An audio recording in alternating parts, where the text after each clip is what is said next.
Good morning Lagland. Bienvenue pour carrément cette, moins bien que tu comprends. n'importe quoi. On change d'animateur aujourd'hui pour cette 4e édition. Avec moi, je vais vous présenter. La rivalité est palpable. C'est ça, c'est ça. À ma droite, Moff, meilleur ouvrier de France. Ouais, salut. Médaille d'or de taxidermie aux Jeux Olympiques de Tombouctou 2010, mais condamné pour dopage. Ah ouais, c'est con. Hein. Ça va, Moff? Ouais, nickel. Et T'es toi? prêt? Impeccable. Moff nous a préparé des petits accessoires sur la table. On vous en dira un peu plus tout à l'heure. Coco Lastico, Coco le Rasta, Coco Rico, cocaïne dans le jean. Mais Coco tout court. Ça va, Coco? Je préfère Jérôme à la présentation. Ça vient. Et Mademoiselle devient dingue avec ses amis intimes. Si t'es la fouine. c'est ça. Et en face de moi, last but not least, Jérôme. Oui, c'est toi, Jérôme. Non, tu n'as pas changé. Tu es toujours celui qui m'a aimé. C'est pas mal. Comment ça va? Ça va. Un peu moins bien après la Ouais, présentation, mais ça. Donc aujourd'hui, on a 2 gros trucs dans l'émission, Moff et Jérôme. Et je vais faire mon dictateur, c'est moi qui décide qui va commencer. Jérôme. Oh, Allez. tout de suite là maintenant. Ouais. Ok. Qu'est-ce que tu nous as préparé? Ben en fait, parce que j'ai passé un peu une semaine de dingue, tu vois. Ah ouais. Et je vous ai fait un truc autour des médias, tout ça, la mise en examen. Donc bon, je vous la fais vraiment comme je l'ai vécu, quoi. Ok. Du coup, je vais vous parler d'un truc qui m'est arrivé donc la semaine dernière. J'étais sur mon iPhone, tu vois, tranquille, en train de faire un peu de sourcing pour essayer de trouver des nouveaux financiers pour increase mon business. Et du coup, je tombe sur une publication, tu vois, partagée par un de mes amis. Enfin, un de mes amis, un gars que j'ai connu, tu vois, au collège, mais bah, maintenant, il est plus genre kéfier que cravate, quoi. Donc du coup je scrolle et là je tombe sur un truc, tu vois, je vois on parle de la liberté de la presse en France, patati patata, ouais, Vincent Bolloré il a fait supprimer de l'antenne Les Guignols, en plus Bolloré c'est un voyou et tout, enfin tout un tas de conneries. N'importe quoi. Et bon bah moi déjà je pense qu'on n'aurait pas parlé comme ça de mon Vincent. Et puis j'ai un peu de mal à comprendre ce qu'il a bien pu avoir à foutre d'une marionnette en bois, quoi. Mais bon, pas con le gars, je me fais bon bah je vais quand même faire quelques petites recherches, bon, et puis effectivement bah il s'avère que Vincent jusqu'en avril 2018 bah c'était le grand patron du groupe Canal. Donc pour ceux qui le connaissent pas, bon je sais pas trop comment c'est possible, mais Vincent c'est un industriel et un homme d'affaires français et il est classé 11e fortune de France quand même. Ah. Avec une fortune estimée à peu près 7 milliards en 2016. GG Vincent. Il va avoir les boules de pâte dans le top 10. Carrément, il est 11e quoi. Donc le gars, bon, c'est pas un branque, quoi, tu vois, c'est un bosseur, tout ça, il a pas attendu que ça lui tombe tout cuit dans la bouche. Et donc moi, ça me révolte un petit peu, tu vois, qu'on puisse penser que c'est un voyou, alors j'ai fait mes petites recherches là-dessus. Bon, effectivement, je suis tombé sur un article sur le site internet d'Europe 1, qui dit qu'en avril 2018, Vincent, il a été mis en examen pour corruption d'agents publics étrangers, complicité d'abus de confiance et faux et usage de faux, dans une enquête sur des conditions d'attribution de concessions portuaires en Afrique. J'ai pas tout compris, mais je tombe des nues, tu vois. Je me dis putain, mais c'est pas possible. Un industriel multimilliardaire malhonnête, mais comment est-ce que c'est possible? Moi, je croyais que tu vois que les seuls suppôts de Satan c'était des délégués CGT en manque de merguez, mais bon, oui, apparemment c'est non. normal. Donc j'essaie de me calmer. Je tourne en rond. Il le voulait vraiment son top 10 en fait. Il l'a dit. J'essaie de me calmer, je tourne en rond dans mon studio de 200 mètres carrés avenue Foch, et puis je me mets dans la tête qu'il y a peut-être d'autres Vincent dans le paysage médiatique français. Donc ni une ni deux, je prends mon MacBook, et je commence mon enquête. Je me dis tiens, Europe 1, ils balancent sur leur site que mon Vincent, apparemment, il est pas honnête, mais est-ce qu'ils ont balayé devant leur porte avant de parler de mon Vincent comme ça? Et là, j'ai bien fait de chercher. J'ai quand même bien fait de chercher. Je découvre que la radio, elle est possédée par le groupe Lagardère. Donc en fait ce groupe il a aussi d'autres radios comme Virgin Radio, RFM, des grosses revues d'investigation comme le Journal du Dimanche ou Paris Match. Je peux se poser la question, qu'est-ce qui n'appartient pas à Lagardère? Là c'est plus simple par élimination. Je sais pas. J'ai pas poussé mes recherches jusque-là. Et du coup le directeur du groupe, bah moi je le connais vite fait de nom, c'est Arnaud Lagardère. Et ben mon nono en 2011 il a été mis en examen pour délit d'initié. Donc bon, enfin moi je vois pas trop où est le délit, mais après je vous l'explique vite fait, comme ça vous me dites votre avis et on pourra voir si vous voyez où est le mal, quoi. Bon, en gros l'entreprise d'Arnaud, elle avait pas mal de parts dans une entreprise qui allait construire l'Airbus A380, sauf que le chantier il prend du retard. Donc là mon nono, il dit putain, à partir du moment où ça va être rendu public, tout ça, je risque de perdre quand même un peu de blé. Du coup il est pas con, il se dit je revends mes parts avant que tout le merdier sorte, et puis comme ça je me mets un peu de blé dans la poche, quoi. Et putain, il avait vu juste. Il avait vu juste parce que il y a quand même une fois que le délai de chantier du coup est annoncé, il y a quand même une chute de 25% des cours. Et donc la revente, ça a permis aussi au passage à 17 autres membres dirigeants de l'entreprise d'aéronautique de réaliser une plus-value de 20 millions d'euros. Bah ouais, parce qu'il est comme ça, mon nono, il pense aussi aux copains. Bah ouais, mais c'est normal. Donc, Le vrai bro. Ouais. bah bien sûr. Et puis bon, après, heureusement qu'il s'est refait un peu mon nono, parce que bon, bah, comme vous le savez, j'ai mes petites entrées à la bourse. Et du coup, j'en ai parlé avec un ancien collègue de Normal Sup, là, Jean Stanislas, qui le connaît un petit peu. Et puis bah Jean Stan, il m'a quand même dit bon bah niveau investissement et flair pour les affaires, bah Nono il est quand même plus proche de Casimir que de Jordan Belfort. Donc bon, jusque là deuxième coup dur de la journée. Bon, j'ai besoin de me reprendre un peu, tu vois, retrouver un petit peu la foi. Donc comme tout bon capitaliste pragmatique qui se respecte, je me plonge dans une lecture endiablée du Figaro et puis là putain, bah c'est vraiment pas mon jour quoi. Je découvre que le Figaro ça appartient à la famille Dassault. C'est pas vrai. Ah si. Pour ceux qui connaissent pas Dassault, du coup Serge Dassault, qui était à la tête du groupe, hein, Il est mort. Et il est mort. Sérieux? Ah ouais, il est Ah mort. non, j'étais trop fan de ses interviews à la télé, là, ça durait des plombs, il arrivait pas à aligner une phrase correcte. Il était mort avant d'être mort en fait. C'était un peu Bouteflika le gars. Ouais. C'est ça. Le m'appelle.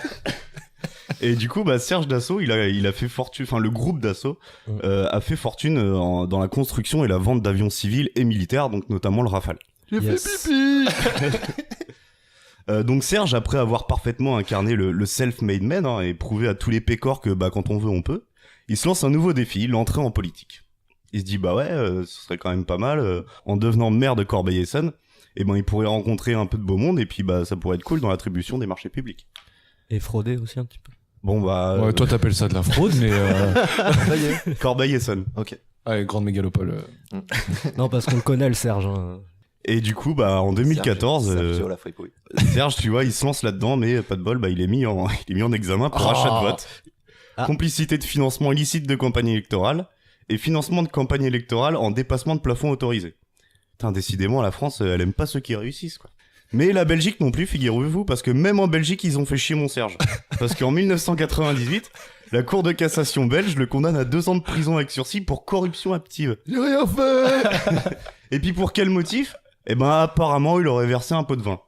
Donc bah si on peut même plus donner une valoche de liquide à un pote pour le soutenir, moi je sais pas comment Sarkozy il va réussir à financer sa campagne de 2022.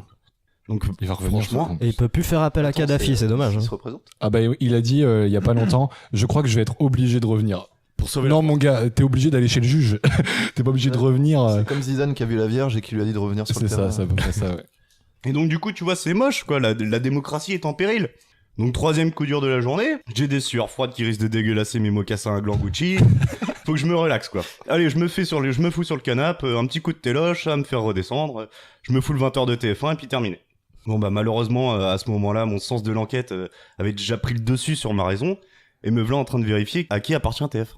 Bah ouais, vous le sentez venir. 97, Patrick Ledé, PDG de TF1 et Martin Bouygues, PDG du groupe Bouygues, à qui appartient TF1, sont tous les deux mis en examen pour abus de biens sociaux. Bon, moi je sais plus quoi faire. Non, franchement, faut que je prenne l'air. La semaine de merde. Ah ouais, Ils non, vont faire faut un que camp je de prenne colo l'air, dans les commissariats. Toi, t'es encore là, toi. Ouais, ça va. Je me dis, bon, une petite sortie sur les champs, ça me fera pas de mal. Et pour l'occasion, bah, je sors la jague. Et direction de Baron. Là où je rejoins Jean Stanislas. Et puis apparemment, un certain Jean-Vincent Placé ou un truc comme ça. Il était déjà rond comme une queue de pelle quand je suis arrivé. Bon, enfin, on va se descendre quelques litres de mouette. Et puis cette journée de merde, bah, elle sera derrière moi, quoi. Ouais, bah, je me réveille le lendemain. Oh, j'avais les cheveux qui poussaient à l'intérieur. Il est 13h. Je suis carrément dans le mal. Puis bah, comme à mon habitude, je descends chercher les échos pour me tenir un petit peu au courant des potins du CAC 40, quoi. Mais rien à faire, j'ai cette saloperie d'envie qui me reprend, là. Ma soif de savoir et ma quête de connaissances, hein, elles grandissent au fur et à mesure des doliprane que je m'enfile pour faire passer la gueule de bois. Et puis bah, qui peut bien être le grand patron de ce quotidien qui m'accompagne tous les matins? Bernard Arnault, PDG du groupe LVMH. Merci, patron. Donc Louis Vuitton et Moët Hennessy. Puis en découvrant que c'est le PDG de Moët Hennessy, bah ça me fait un petit peu marrer, sachant que j'ai claqué la moitié de mes stock options la nuit dernière dans son champagne. Mais bon, je prie quand même pour que Bernard il ait pas eu de problème avec la justice. Et puis là, rien du tout, pas une mise en examen. Le gars, nickel. Clean. Eh ben en fait, si. Ah. Mais c'est pas Bernard, c'est un autre Bernard qui s'appelle Bernard Squarcini. Et donc en fait Bernard Non, j'ai cru que t'allais dire Bernard Tapie. Je me suis dit, ouais. et en fait Bernard eh ben il a été commissaire de police et préfet, mais surtout il a été directeur central du renseignement intérieur. Donc c'est la DGSI du 2 juillet 2008 au 31 mai 2012. et il a été mis en examen pour abus de confiance. En fait, il est accusé d'avoir mobilisé les moyens de l'État en fin 2008 dans une affaire privée, et ça au profit de Bernard Arnault. Ah, la solidarité entre Bernard. Bah, bien entendu. Enfin, Tous les Bernards sont des gentils. Bernard Promance. Donc après ça, le gars, bon, c'est pas la première fois qu'il a été mis en examen, mais il se démonte pas, et il se dit qu'il va créer une petite société de conseil qui s'appelle Crinos, et dont lui, il est le consultant indépendant. Et devinez qui c'est le principal client de la société Crinos? Bernard Arnault. LVMH. Le groupe de Bernard Arnault. C'est beau. C'est beau la camaraderie. Hein. Mais On les réfléchit, mecs se mais- soutiennent, tu vois, lui Ouais. aussi, il pense aux copains. Magouille et quoi. compagnie. Donc moi, ça y est, hein, franchement, j'en peux plus. Je cours à la salle de bain, et puis merci, mon Dieu. Il y a mon ex, hein, la mannequin roumaine dépressive et anorexique qui avait laissé une boîte de Xanax après sa tentative ratée de suicide. non, mais franchement, rigolez pas. Elle avait tout dégueulassé dans la baignoire, cette connasse là, c'était un carnage. Donc bon, je m'enfile 2 cachetons, je prends le premier teint pour Saint-Trope, et je me dis, il me faut du soleil, tu vois. Non, mais franchement, il y a rien de mieux que se mettre au vert quand on a un petit coup de mou, quoi. Pas de bol, on est détourné vers la gare d'Aix-en-Provence, 1h30 de retard. Je me dis, j'en profite pour m'informer un peu, j'achète la Provence, c'est un petit quotidien local, tu vois, et je me dis, toute évidence, ça a rien à voir avec les grands manias de la capitale, tu vois. Putain, ça appartient à Bernard Tapie, bordel. Bernard Tapie, du coup. Bernard je le Tapie. savais. Encore un Bernard. Ah bah, lui, 2013, Bernard Tapie, mis en examen pour escroquerie en bande organisée. Ah yes. Ah bah là, la Ça, liste c'est est cool. longue. Ça hein. a plus le swag, tu vois. Bande organisée. Il y a quoi. une- Le gars, c'est un nanar. Et du coup, c'est par rapport à une vieille histoire avec le Crédit Lyonnais sur la revente de la marque Adidas, qui lui a quand même rapporté à peu près 400 millions d'euros. Et en 2015, il a été remis en examen pour le même motif cette fois. Enfin, pour la même affaire, mais pas pour le même motif. Cette fois, c'est détournement de fonds publics. Ah ouais. Donc là, je suis vraiment au bout du bout. Je déambule dans la gare, là, le regard vide, sans trop savoir où je dois aller. J'ai l'impression d'être un migrant à Béziers. Je suis largué, quoi.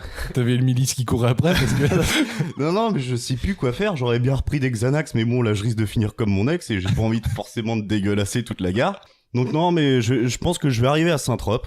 J'allais me foutre sur mon yacht avec des escortes bulgares de 17 ans, là, et puis bon, ça a l'air d'être la mode. Donc je pense que je vais m'y mettre aussi. Je vais foutre 2-3 délocalisations, et puis après, avec mon pognon, je vais me payer un média comme tout le monde. Et n'oublie pas les posts Instagram, c'est important. Mais après, je m'appelle pas Arnaud, donc est-ce que Ouais. ça va le faire J'en sais rien.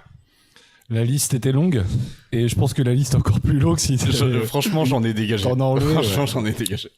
Bernard Tapie, il y avait eu un truc aussi avec les gilets jaunes. Non, mais avec les gilets jaunes, en gros, à la Provence, ils avaient invité que les grands dirigeants des gilets jaunes et tout, et ça avait créé un bordel parce que c'est pas censé être un mouvement structuré, enfin à l'époque en tout cas. Et du coup, il y avait eu des échauffourées. C'était rixes. n'importe quoi, mais ça m'étonne pas de Bernard Tapie, quoi. Ouais. Bon, ça après, c'est pas spécifique à Bernard Tapie. Hein. T'avais, en fait, les représentants qui étaient invités dans les télés, c'est les télés qui les désignaient comme représentants. Et ils étaient réinvités après par d'autres télés parce que la première télé les avait désignés comme représentants alors qu'ils étaient jamais représentants des Gilets jaunes à la base. Ils avaient prêté leurs locaux, la Provence, c'est ça. Ils avaient prêté leurs locaux. Mais qu'à une partie des gilets jaunes. Cool. Bah, du coup, c'est vrai qu'avec ce thème-là, je pense que t'as moyen de faire des chroniques pendant un an parce qu'en Ouais, plus, ils mais vont en- alimenter les mises en examen. En au fait, fur et à ouais, mais mesure. il y a plein de trucs. Là, je me suis basé quand même de base sur la carte des médias du coup du monde diplomatique. Si vous voulez la choper, c'est vous tapez sur Google carte des médias monde diplomatique et elle est actualisée à peu près tous les ans ou tous les 6 mois, un truc comme ça. Donc vous allez découvrir plein de trucs. Ça vaut carrément le C'est détour. vraiment génial. Et là, du coup, j'en ai dégagé. J'avais Xavier Niel. Je voulais faire plus. Il a été local. condamné. Ouais. Ah. Ouais, Qui n'a mais pas ça été peut-être- condamné? Mais Telle est la justement, question. J'ai pas réussi à trouver vraiment énormément. Mais Xavier Niel, il est un peu chiffon là parce qu'il a chuté dans le classement des fortunes. Non, mais mondiales. c'est surtout qu'en Aïe, fait, aïe, aïe, aïe, j'ai aïe. 34e, je La crois. j'ai découvert que La Xavier défaite. Niel, c'est le beau-fils de Bernard Arnault. Ah ouais. Ouais. Cool. Mof. Alors Mof. Wesh. Mof, alors avant qu'il commence sa chronique, il nous a préparé des petits accessoires. Donc il y a des noix dans une assiette avec un casse-noisette et une carotte. Je sais quoi, j'ai pas le droit de, Et puis- j'ai pas le droit de manger pendant la Non, radio. mais si, quoi. bien sûr, mais voilà. Ça va? Donc Mof, je te laisse la parole. Alors Emilio, tu l'as mis où mon pognon? Mais je sais pas moi, je n'ai jamais eu ton fric. Alors qu'est-ce que tu dirais si je te coupe un doigt ou deux? Mais je dirais aïe aïe aïe, j'imagine.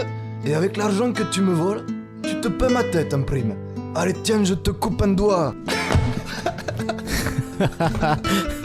Oh là là, je souffre le martyre. Et mon petit doigt me dit que le tien ne dira plus grande chose dorénavant. Allez, maintenant tu te mets à table et tu te déballes tout, entrée, plat, dessert. Et tu n'oublies pas le Dijon, figlio di puttana, où je te pète une rotule.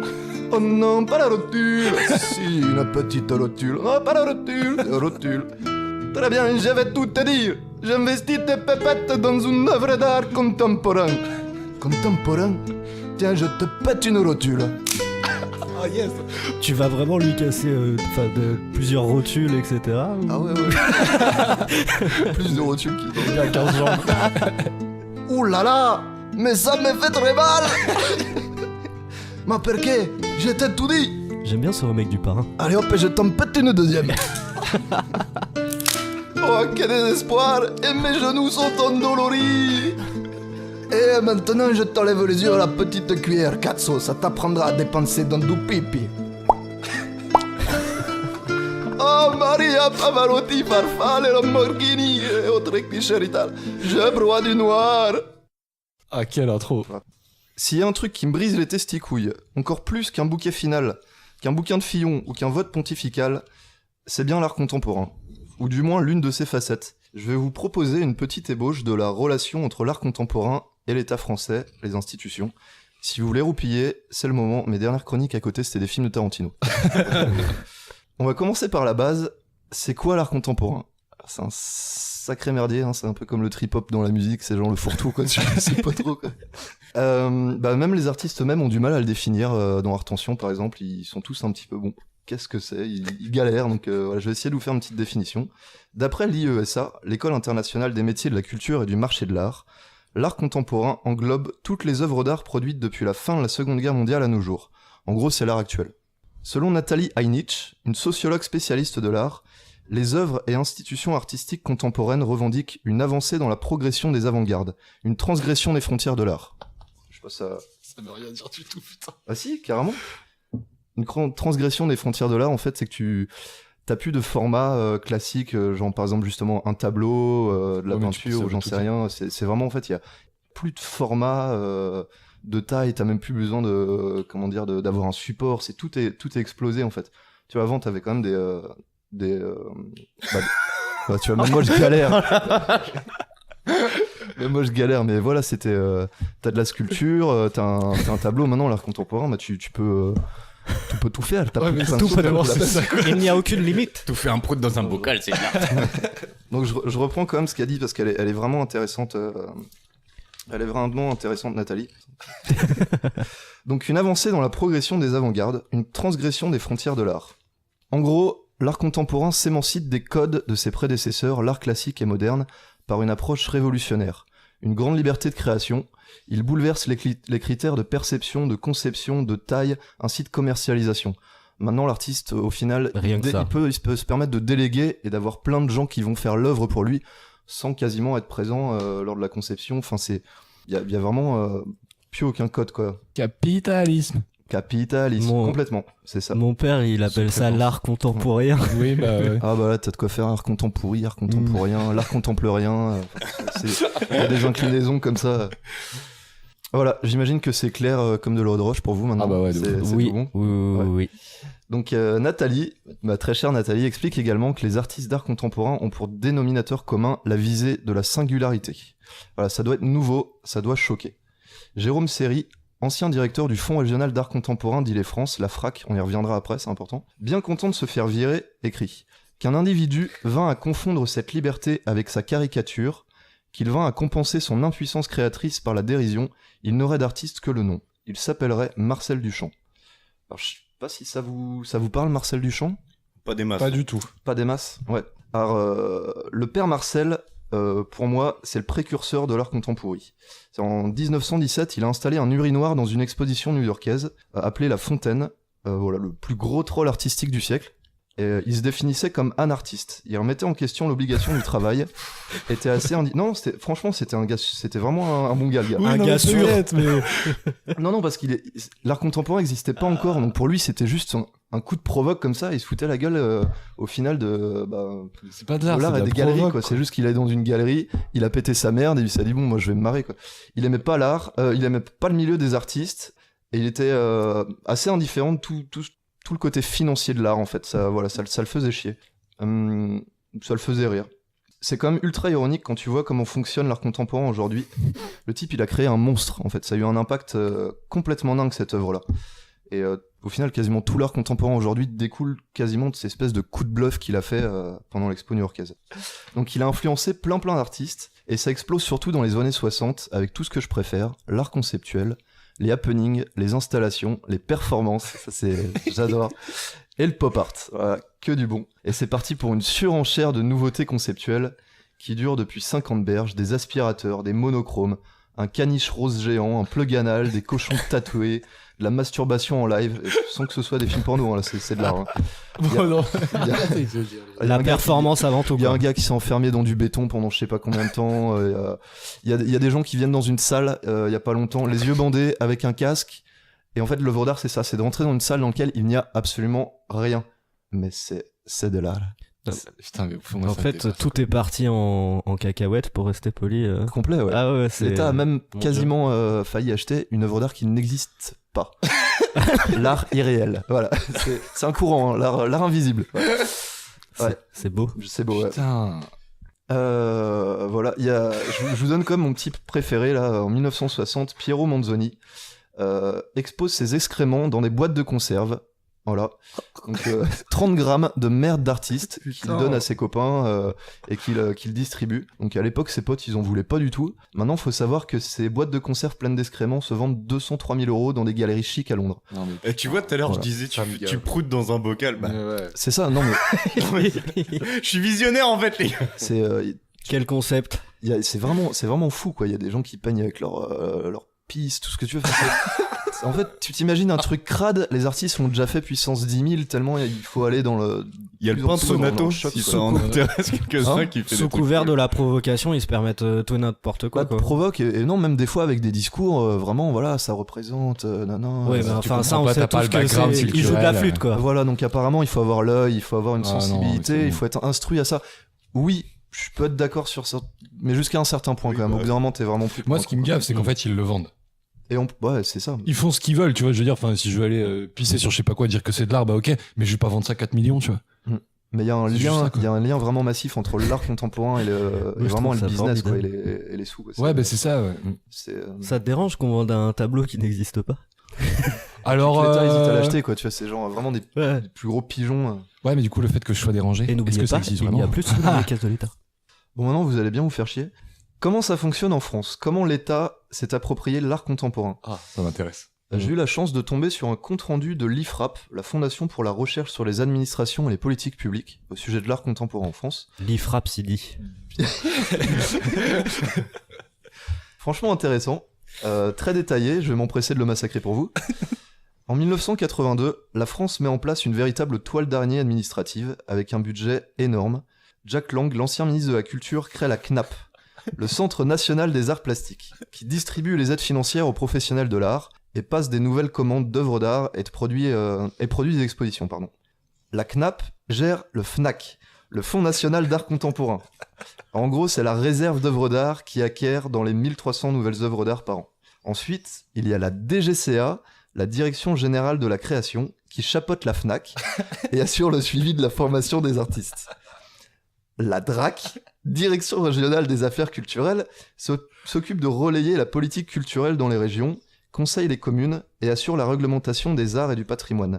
Et file également des commandes aux artistes, le 1%. Je vais pas trop m'étaler là-dessus, le 1% en fait, à chaque fois qu'il y a un établissement qui est ouvert, une école, je sais pas, une mairie, un rond-point. Un rond-point, voilà. 1% en fait du prix de la construction doit être réservé par la création artistique. Voilà, donc c'est des commandes, ils sont obligés. Si t'as un truc communal là qui se crée, il y aura un artiste qui va faire une œuvre d'art qui correspond à 1% du prix total de la construction. Ah, c'est pour ça que sur certains ronds-points, il y a des trucs dégueulasses. Voilà. C'est pour ça qu'à La Fontaine, il y a la structure... Alors les ronds-points, en fait, c'est les communes sont tellement habituées à ce 1% qu'au final c'est devenu une initiative, les œuvres d'art sur les ronds-points. Ça fait pas partie de la commande des 1%. D'accord. Mais au final ça découle vraiment de... si les gars prennent de l'obligation aussi. Mais c'est pour ça par exemple au lycée on avait des constructions, d'espèces de trucs en béton super moche, et dans beaucoup d'infrastructures comme ça il y a des œuvres d'art. Faut pas que ce soit... faut que ça puisse se nettoyer facilement. faut pas que ça puisse se détériorer dans le temps, donc tu te retrouves avec des trucs béton, métal, et c'est souvent toujours les mêmes en fait. Il y a des chasseurs de 1% en fait qui se retrouvent à faire toutes les commandes comme ça. Et, bref, ça tourne pas. Ça du mériterait tout. une émission télé, ça, les chasseurs de 1%. Ah non, mais j'aurais pu faire une chronique rien que sur les 1% en vrai, mais bon. Il y avait C'est pour beaucoup vous, les trop de 1%. choses beaucoup trop de choses à dire. C'est... Alors, ensuite, pour contrôler tout ce bordel administratif, il y a l'IJAC, l'Inspection Générale des Affaires Culturelles. Ça, c'est l'équivalent de l'inspection des finances dans l'art. Et surtout, un petit préféré, l'ICA, l'Inspection de la Création Artistique, la crème de la crème des connards, composée de 200 troufions d'inspecteurs issus du monde de l'art qui conseillent l'État et contrôlent la formation des artistes. Aude de Kéros ou Aude, une artiste et auteure de plusieurs livres et articles sur l'art contemporain, explique « Les inspecteurs de la création ont fait le choix d'un seul courant artistique, le conceptualisme. Ils ont exclu tous les autres pour cause de non-contemporanéité. » Voilà. Donc grâce à eux, non-contemporanéité. C'est pas dans l'air du temps. Non, mais tu t'as réussi à dire... Ah oui, j'ai galéré. Tu m'étonnes, putain. Ils forment pour de l'art conceptuel. Ils forment pour de l'art conceptuel. Non, en fait, eux, c'est pas les formateurs des artistes. Par contre, ils surveillent les formations, en fait, de l'orientation des formations. Et eux, ils ont décidé, en fait, que le seul art qui allait être mis en avant, c'est l'art conceptuel. Ah ouais, complet, ouais. Ah la vache, ouais, d'accord. Donc voilà, grâce à eux, tout ce qui n'est pas conceptuel est devenu complètement ringard et ça a complètement torpillé et stérilisé la création en France. Et les artistes dits classiques ont perdu toute visibilité et crédibilité pendant plus de 30 ans, quoi. Mais c'est quoi l'art conceptuel? Bah, l'art conceptuel, justement, c'est toujours ce que je galérais à définir avant, c'est l'art contemporain, c'est tous ces espèces de créations qui sortent en gros de l'art moderne et l'art classique, Okay. avec des les trucs qui veulent rien dire en soi, mais les performances, les happenings, les machins. Ouais, mais du coup, ce qui me choque, c'est qu'on forme pour ça. Je comprends mais en pas. tout cas, c'est tu vois des trucs nouveaux. J'ai du mal à comprendre. Bah, t'as de l'argent qui doit être dédié à ça. T'as des formations dans toutes les branches professionnelles. Il suffit que tu sois un artiste, je pense. Du coup, t'as droit à les formations. Les beaux-arts, les écoles d'art contemporain. Ouais, mais j'ai du mal à imaginer, vu que c'est conceptuel ou de la performance ou des trucs comme ça, j'ai du mal à ce qu'on forme quelqu'un, parce qu'au final, on impose on impose des limites à quelque chose qui est pas censé en avoir. Je pense que tu vois, ils arrivent et puis le prof il vient pas et puis après il dit c'était une œuvre. il n'était pas là, mais pour l'accent c'est très caricatural. Je suis désolé. Ou alors il arrive à poil et tu vois il chie sur le bureau et puis parfait. Ça c'est là. Qui a chié sur mon bureau là? C'est moi. Toi un bon toi. Je pense que c'est ça les formations. L'art contemporain 2. En 2012, les 200 guignols coûtent 12 millions d'euros à l'État. J'ai pas trouvé de chiffre plus frais, mais voilà, les 200 inspecteurs nous ont coûté 12 millions quand même. Et ils sont dirigés depuis novembre 2018 par Sylviane Tarceau-Gileri, une autre fonctionnaire qui a fait l'ENA. Sa première décision étant d'accorder 300 000 euros entre 16 nouvelles marques de haute couture. Voilà, donc ça reste... Ils ont besoin, hein. Ils ont besoin, la haute couture est en galère, sachez-le. Si vous voulez offrir des dons, mettre un petit lien sous la vidéo, sauvez la haute couture. Bah Bernard Arnault, hein. On en revient. Pour finir, il y a les FRAC, Fonds régionaux d'art contemporain, qui sont les vitrines de l'État, la face visible de l'iceberg artistique. Leur rôle est d'enrichir les collections publiques d'art contemporain, soutenir les artistes et la création artistique, diffuser l'art et sensibiliser le public. Grosso modo, les FRAC, c'est des collections qui autrefois voyageaient en France et à l'étranger, et se transforment aujourd'hui en musées. Elles posent et ont posé plusieurs problèmes. Les comités d'acquisition qui se réunissent pour sélectionner les prochaines œuvres d'art qui iront dans les collections sont composés à moitié de représentants du public et à moitié de représentants du privé, qui n'est absolument pas pris en compte. C'est-à-dire que même si c'est composé à 50% de privé et de public, l'influence du public est massive. La ministre Trautmann, en 2000, menace même dans un discours en février 2000 de supprimer les subventions des institutions et des collectivités locales qui privilégieraient les arts classiques. Je sais pas comment j'ai réussi à dire privilégierait. Je suis très content. C'est comme le mot de tout à l'heure. Comportenerité. Quand j'ai écrit mon truc, je me suis dit, oh putain, pourquoi j'ai écrit privilégierait? Ensuite, il n'y a aucune transparence relative aux achats publics. Aude de Kéros, ma deuxième pote avec Nathalie, explique « Ces fonctionnaires ne sont pas astreints à fournir arguments, critères et justifications concernant leur choix artistique. Ils n'ont également aucun compte à rendre de l'argent public qu'ils utilisent aux contribuables. » Aïe. Pas de soucis. tranquille. Le dérapage. Ouais, l'erreur du joueur français. L'erreur. Ouais, c'est pas comme s'il y avait énormément d'argent qui circulait aussi. Non, j'ai entendu des chiffres tout à l'heure, ça avait pas l'air énorme. 12 hein. millions pour 200, ils sont tranquilles, quoi. Les 23 directeurs de FRAC ont tous été choisis jeunes et provenant des mêmes écoles et ayant des affinités avec l'art conceptuel. Au début, ils ont acheté beaucoup d'œuvres étrangères, car la dernière mode à New York, c'était que la France, c'était plus à la mode. Donc voilà, ils se sont un peu fait draguer par les galeries aux États-Unis et puis par les personnes qui travaillent dans l'art. Et après avoir bouffé beaucoup de critiques en France, ils se sont remis à acheter français, mais à des artistes qui ont déjà de la notoriété et qui font partie des mêmes genres de cercles, des mêmes milieux. Aude de Queiroz reprend « La direction des arts plastiques put créer un réseau réunissant associations, mécènes, collectionneurs, critiques d'art, presse et galeries amies, par le biais de subventions et de faveurs. » Voilà, la bonne mafia de l'art, quoi. Donc là, bon, je reprends les thèmes de base quand même, pourquoi a été créée la FRAC. Soutenir les artistes et la création. Petit rappel, voilà, on est en plein dedans, merci. Ensuite, les FRAC dits de deuxième génération. En fait, les FRAC avant, quand je vous disais, elles bougeaient, et maintenant elles se sont sédentarisées, en fait. Donc ils appellent ça les FRAC de deuxième génération, elles se transforment en musée, et chaque FRAC, chaque musée, là, a été conçu par des architectes de renom, pour des sommes colossales. Par exemple, le FRAC Bretagne, c'est 17,8 millions d'euros, voilà. Dans le but de participer au prestige français et relancer l'attrait des autres pays pour la France en matière d'art. Une bagatelle. Une bagatelle, ouais. Bagatelle. Donc voilà. Et en fait, personne n'y va dans ces FRAC. Voilà. Tiens, c'est étonnant. Et du coup, les frais de fonctionnement sont massifs. Les 23 FRAC sont complètement déficitaires et baissent leur budget d'acquisition d'art pour rembourser leurs immeubles en forme de rondes, de losanges et de poissons. C'est la vie, c'est la déstructuration de l'intemporalité subaquatique.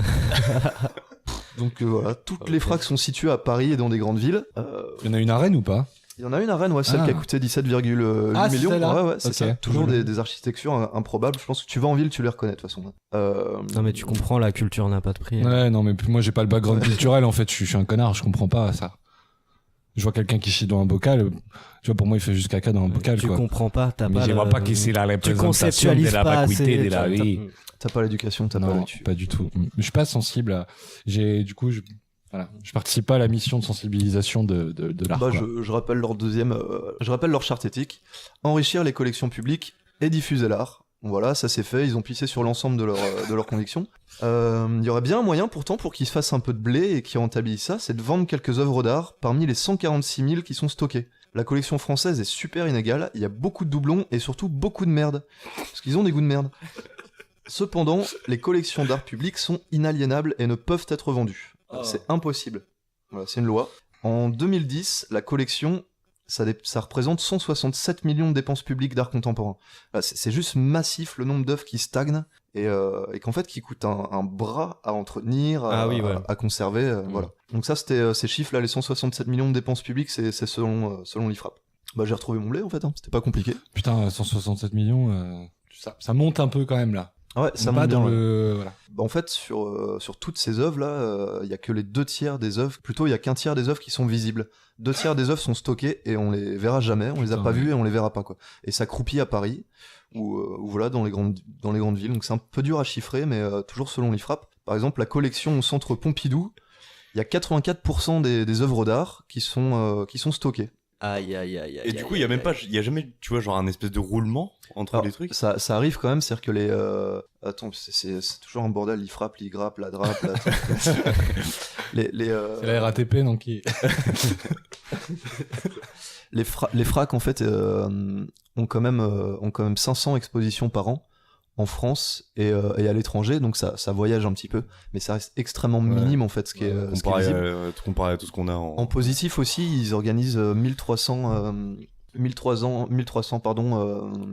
soit des cours sur l'art dans les écoles ou alors des représentations artistiques. Enfin voilà, il y a quand même un travail qui est fait quand même à l'échelle locale. Il y a aussi les artothèques dans les bons côtés.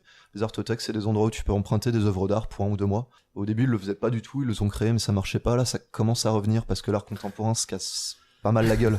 En fait, il y a tellement d'incohérences et c'est tellement grave que là... ramener la merde de quelqu'un d'autre chez moi pendant mon salon pour 2 mois, franchement, je le fais, quoi.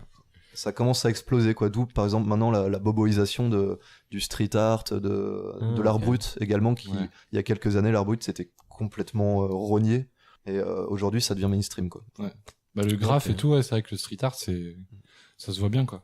Avant, ils faisaient ça genre en mode clandestin, tu vois, sous les ponts. Maintenant, t'as pas mal de collectivités. C'est les squats et tout aussi. Ça a changé la vision des squats où les gens allaient graffer. Mais ouais, bobo de ouf en fait, ouais, c'est ça. Ça devient bourge et ça devient hype à la mode. Dès que quelque chose commence à vraiment plaire et qu'il y a un peu de bif à se faire. C'est ça, ouais. C'est de la spéculation. C'est genre Banksy là qui avait fait ça. Oui, Banksy.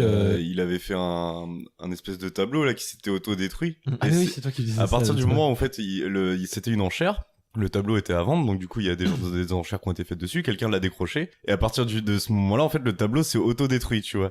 Et c'est là où c'est vraiment fort, c'est qu'en fait les mecs ont réussi à le vendre plus cher, c'est ça. parce qu'en fait c'était devenu une pièce vraiment unique. Et ça devient contemporain, ça devient conceptuel en fait. Et du coup à partir du moment où le truc, tu vois, il a commencé à s'effriter et ben en fait ils ont on va le vendre plus cher, et bah ils l'ont vendu plus cher. Ça va vous paraître surprenant, mais ça moi genre je peux comprendre à la limite. Mais non, mais enfin c'est débile, le système de pensée est débile. Ouais, non, mais je comprends, ouais. Parce qu'en fait, c'est conçu pour être un troll, si tu veux, le truc. Ouais. Mais, ouais, j'ai compris. Comme quoi, la force du système, en fait, il retourne toujours ça dans la thune, quoi. C'est peut-être, l'argent qui est, mais le concept est intéressant, en tout cas. Mais tout ce qui est l'argent après, l'argent. La thune. La maille. Ouais, moi, comme ce que je trouve le plus ouf, c'est qu'il y a vraiment un art officiel en France, quoi. L'État a vraiment choisi. Mais ouais, c'est ça qui me enfin, tu vois, moi je connaissais pas du tout, tu vois, tout le secteur et tout, mais bon, je me doutais qu'il y avait de la thune qui circulait, mais je pensais pas que c'était genre aussi institutionnalisé et genre choisi, quoi, consciemment, tu vois. Moi je me suis dit bon bah ouais, t'as l'art contemporain, c'est une sorte de mode, c'est beaucoup de trucs privés, bon je savais que t'avais la drague et les trucs culturels, mais pour moi c'était pas forcément là-dessus. Et en fait, qui dirige autant que ça. Ouais, et puis, putain, je m'attendais pas à ça, quoi. C'est pas connu monumental de toutes les autres formes d'art, en fait, quoi. Non, mais c'est ça, tous les artistes qui ont galéré à être visibles, en fait, que ce soit en France ou à l'étranger, c'est... Non, mais ce qui est de la ségrégation. Ce qui est ultra paradoxal, c'est qu'ils structurent à mort un mouvement qui est pas censé être structuré au final, puisque c'est que de la conceptualisation ou de la performance ou des trucs comme ça où t'es pas censé justement t'imposer de limites, etc. Et c'est très bizarre. Ouais. Après, moi, tu vois, le truc, le coût des formations et tout, je peux concevoir parce que c'est vrai que t'as des artistes et tout, c'est les métiers, donc voilà. Mais ce que je trouve ouf, c'est genre, tu vois, l'État qui achète et qui possède des collections. Genre, enfin, comme si c'était, en fait, évident qu'on mette autant de thunes là-dedans, comme s'il y avait pas d'autres priorités, quoi. Je dis pas qu'il faut jamais avoir de l'art et tout, parce que oui, c'est aussi valable que la réalité brute, tu vois. Mais il y a un moment, faut quand même, faut se réveiller, quoi. C'est ouf d'avoir, en plus, avec 84% des trucs qui dorment, même les formations, même les formations, quand même, parce que vraiment, les directeurs des 23 fracs viennent de ces formations-là, tu vois, sont vraiment complètement endoctrinés.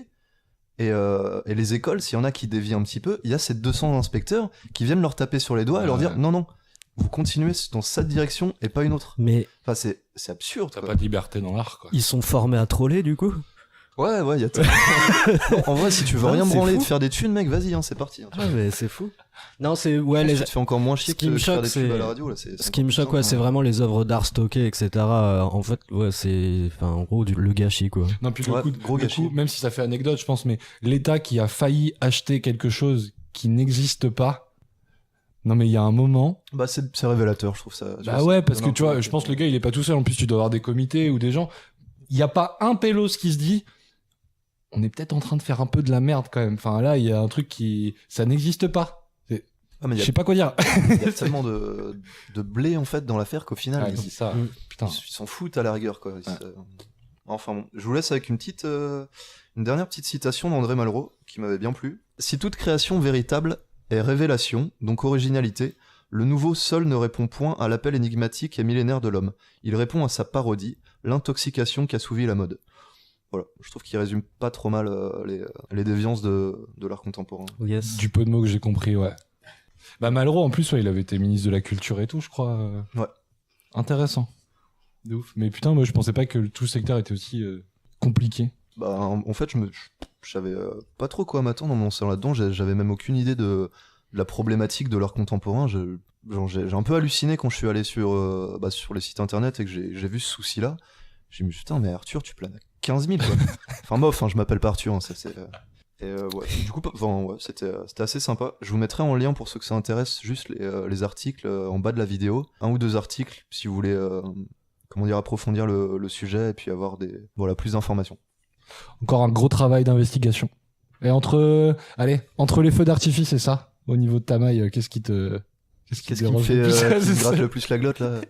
Oh bah clairement ça, y a pas à chier. Hein, c'est vrai que le montant est un peu plus élevé. Non là on parle de prix, des fois non, et c'est rattaché au ministère de la Culture et tout, du coup, c'est le ministre de la Culture dirige tout ça. Ah là, c'est ok. Bah le ministre de la Culture de maintenant. Je viens de changer toute ma vision du ministre de la Culture. Je te parle pas d'un type d'art, je te parle de tout l'art en France en fait. Oui. Qui s'appelle. Et là, le nouveau ministre de la Culture, il est bien issu des écoles de commerce et tout. Il y a même pas de truc d'art, donc là pour le coup, bon, il est peut-être pas endoctriné sur le concept, mais par contre, entre l'art et l'argent, je pense qu'il a bien capté aussi le truc. Quoi. Et maintenant, une petite bande-annonce cinéma. Yes. Décembre 2018, un sens giratoire, des gilets jaunes, le début d'une histoire. Tu peux m'aider à tenir la banderole s'il te plaît? Ouais, pas de soucis. Tu t'appelles comment? Michel et toi? Jean-Claude. Ah, c'est un joli prénom. Les semaines passent, l'un est facho, l'autre est gaucho. Le grand remplacement contre le grand soir, tout les oppose. Et pourtant... Oh Michel, pourquoi es-tu Michel? Renie Le Pen est ta carte au RN, ou si tu ne le veux pas, jure de m'aimer, et nous vivrons sans haine. Entre Marine et toi, Jean-Claude, mon cœur balance. Putain, que m'arrive-t-il? Sont-ce les gaz lacrymaux? Ou suis-je vraiment en train de devenir homo? Deux univers opposés, unis dans l'adversité. Michel, attention, il cherche son sommation! Ah, Jean-Claude, résiste! Prouve que tu existes. Qu'importe les LBD, notre amour saura triompher. Un amour improbable, mais une colère commune. Découvrez l'histoire de Jean-Claude et Michel, gilets jaunes au cœur tendre. Coup de foudre au sens giratoire, bientôt dans vos salles. Michel, je t'aime! Ah, Jean-Claude, résiste. C'est cheap.